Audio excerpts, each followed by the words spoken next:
I hope you are all good. Now we'll go for the social revision. First topic in geography, that is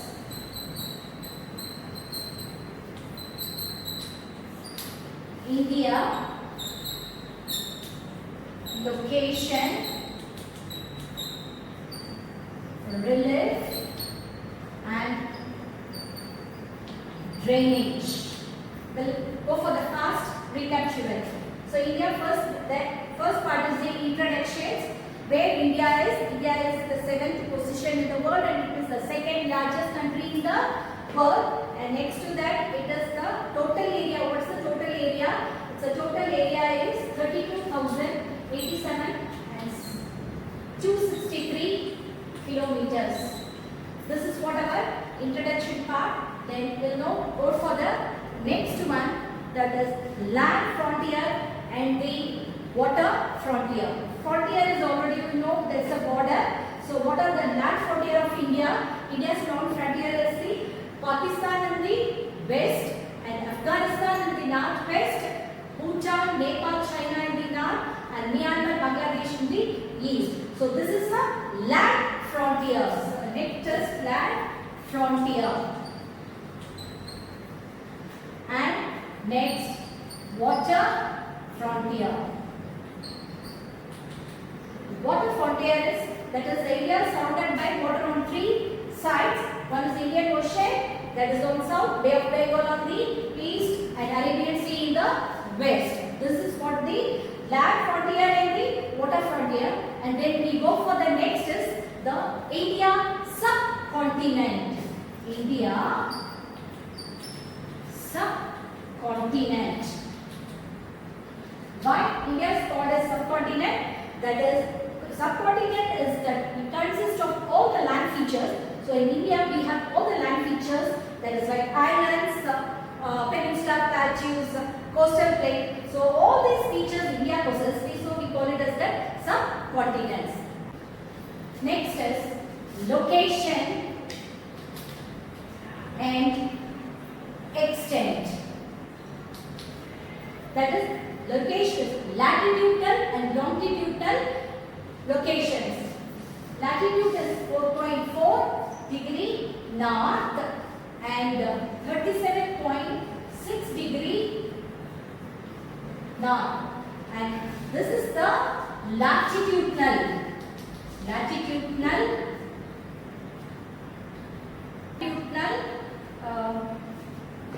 extension.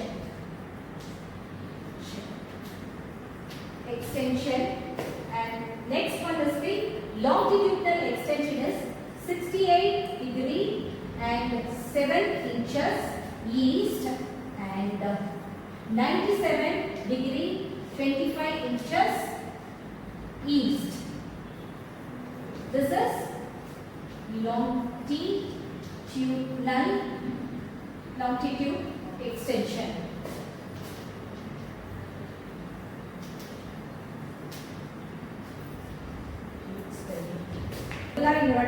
Location and extent. So we are going to see about the latitude extension and longitude extension. So our latitude extension is 8 degree 4 inches north and 37 degree 6 degree north, and our longitude extension is 68 degree 7 inches east and 97 degree 25 east. Okay, and then extension. India extends from north to south, that is 3,240 kilometers. This is from north to south, from Kashmir to Kanyakumari. And the extension from west to east is 2,933 kilometers. This is our land location and extent. Okay, then we'll go for the next of India. Physical division of India. India possesses 5 physical divisions. One is the the northern mountain. Northern mountain or Himalayas. Next, the northern plain. Northern plains. Third one is the peninsular plateau. Fourth is coastal plains. And the last one is the islands. So we have a 5 physical division, and these are the northern mountain or Himalayas, northern plain, peninsular plateau, coastal plains and islands. The first one, northern mountain. How it is formed? It is formed because of the tectonic activity, and it is formed because of the tectonic activity. And then we got the word Himalayas from Sanskrit. Himalaya is a Sanskrit word which means the abode of snow. Okay, children? Then again it is divided into 3 parts. One is Trans Himalayas. Next is Himalayas.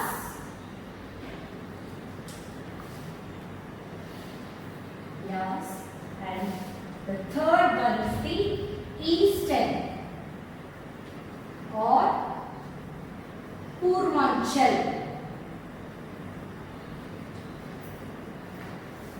The northern mountain or Himalayas, it's because of the tectonic activity it is formed. It is again divided into 3: Trans Himalayas, Himalayas, Eastern or Purvanchal. We are going to see about the importance of Himalayas. Importance of children, this is very important.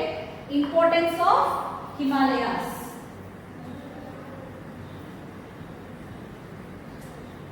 First, it is a natural barrier. It's a natural barrier and it protects us from cold winds. It protects us from cold winds. It is rich in biodiversity. Rich in biodiversity, and it has many hill stations.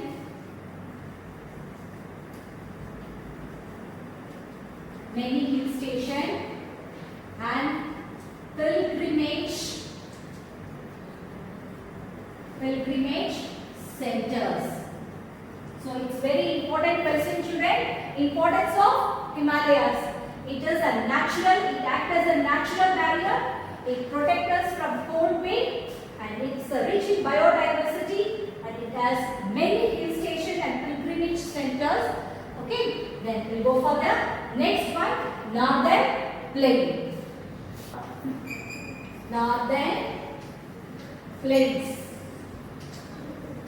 The northern plain is formed because of the alluvium brought by the rivers Ganga. Alluvium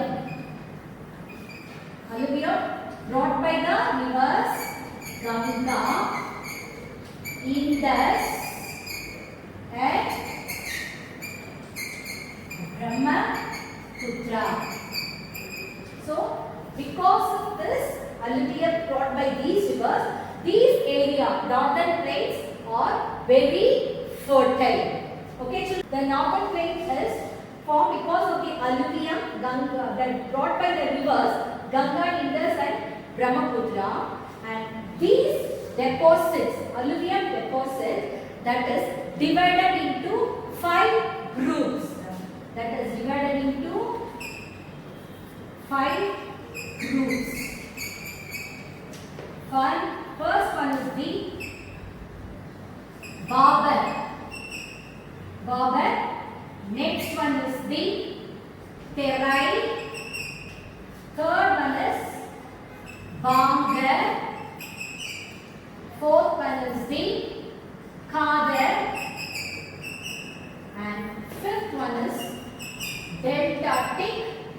delta.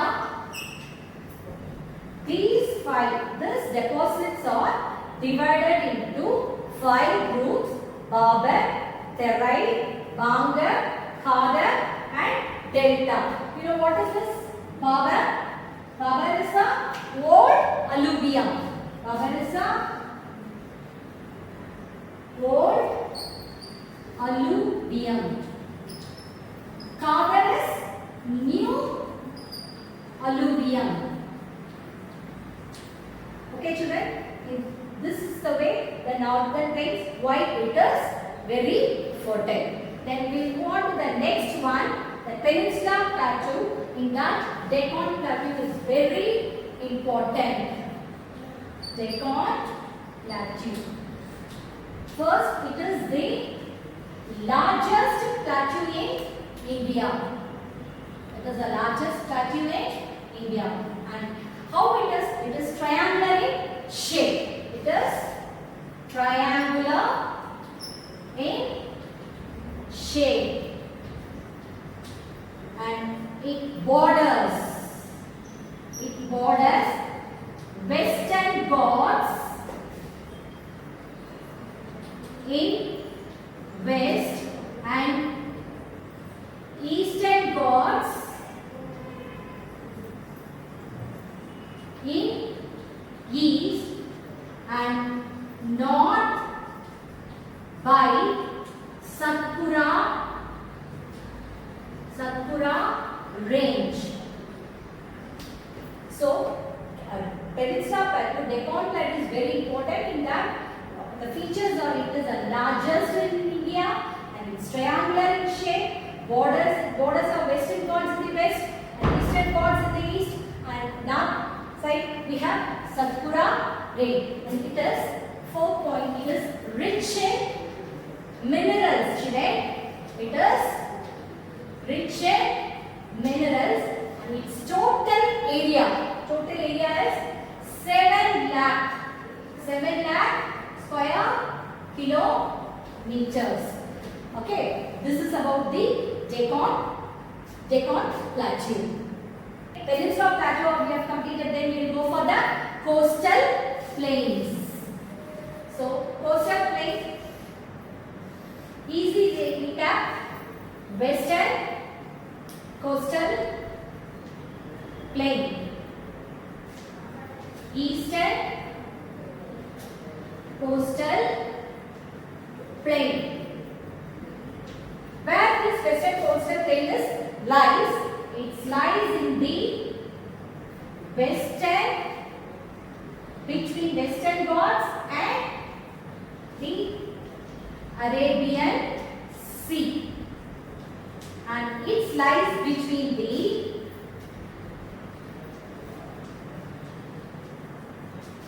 Eastern Ghats and Bay of Bengal.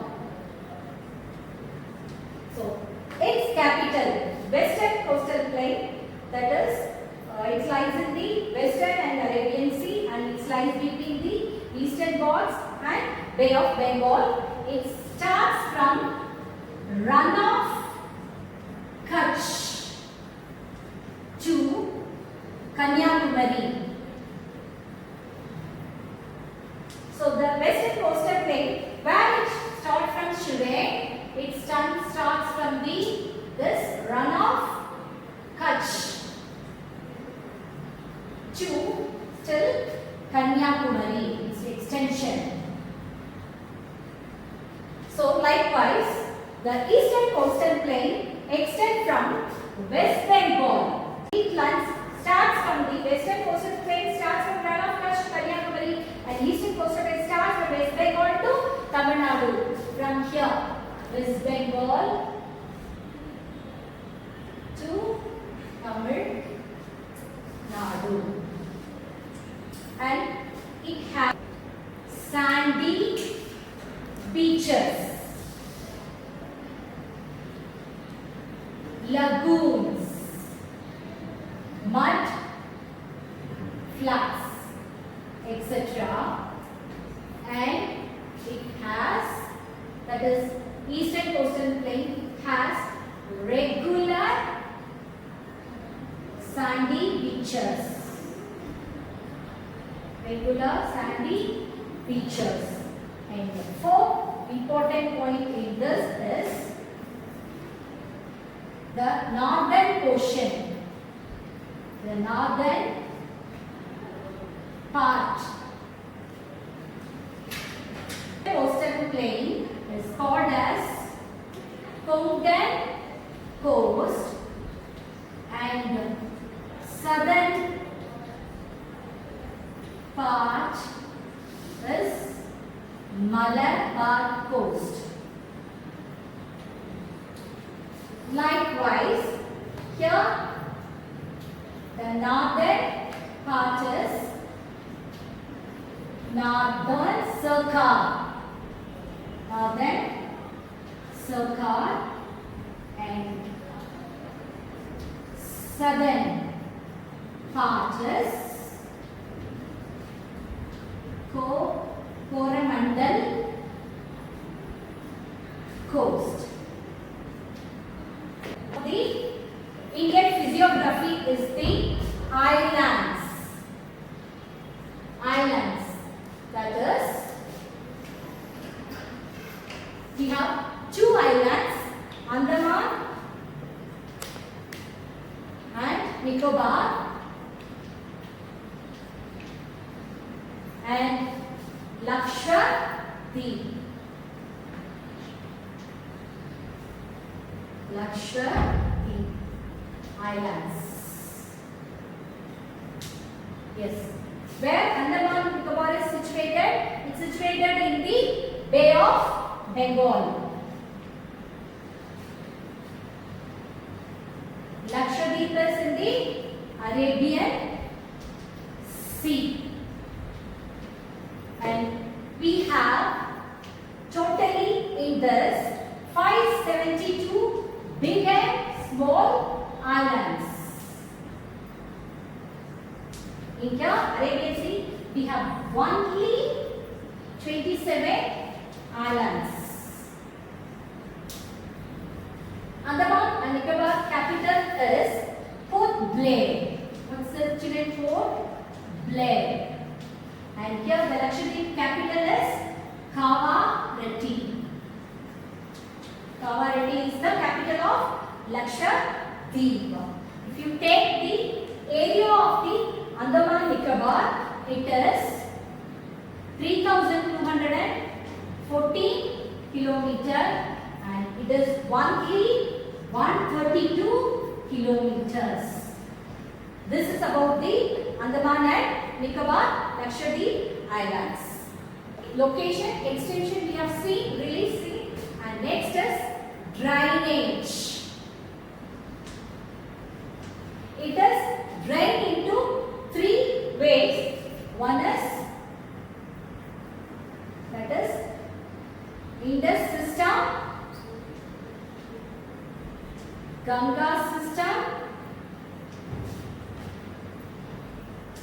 and Brahmaputra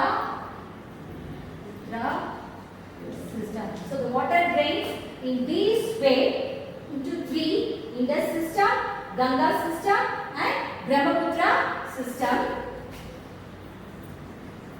And we have the two types of rivers children. One is east flowing rivers and west flowing rivers. The west flowing rivers are Mahanadi, then Kaveri, Krishna, Godavari, and Godavari. West flowing rivers. We have only two west flowing rivers, that is Narmada and Tapi. These are the only two rivers that flowing towards the west. The Himalayan rivers.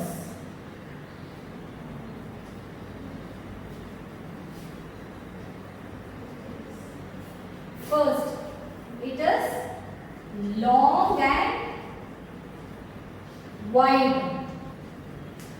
How the Himalayan rivers are children? It's long and wide, and it is always, and it is perennial. Perennial, always, and it's good for the. It is good for producing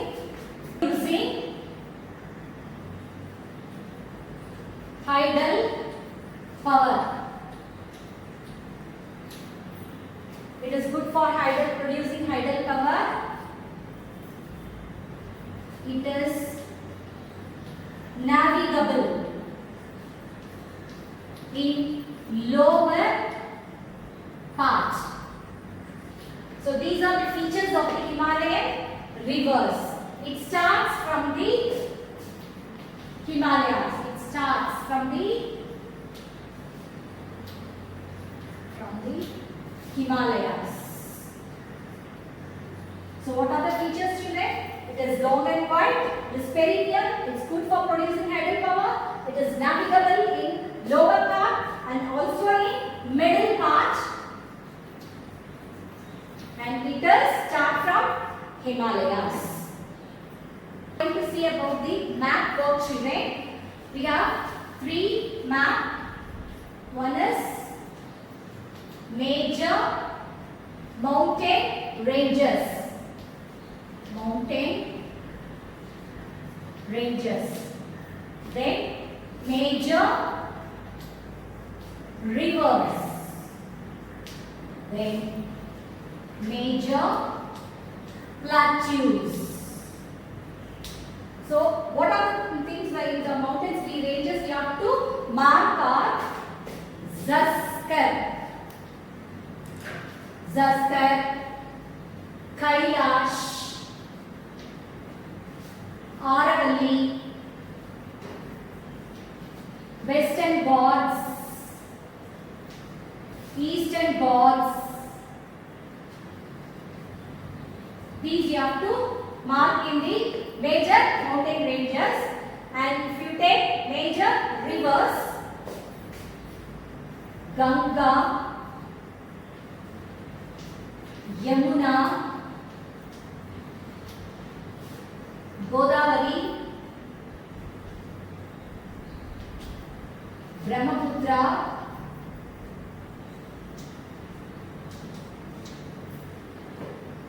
Narmada, and Tapi. When you take plateaus, Malwa Plateau, Deccan, and Chota Nagpur,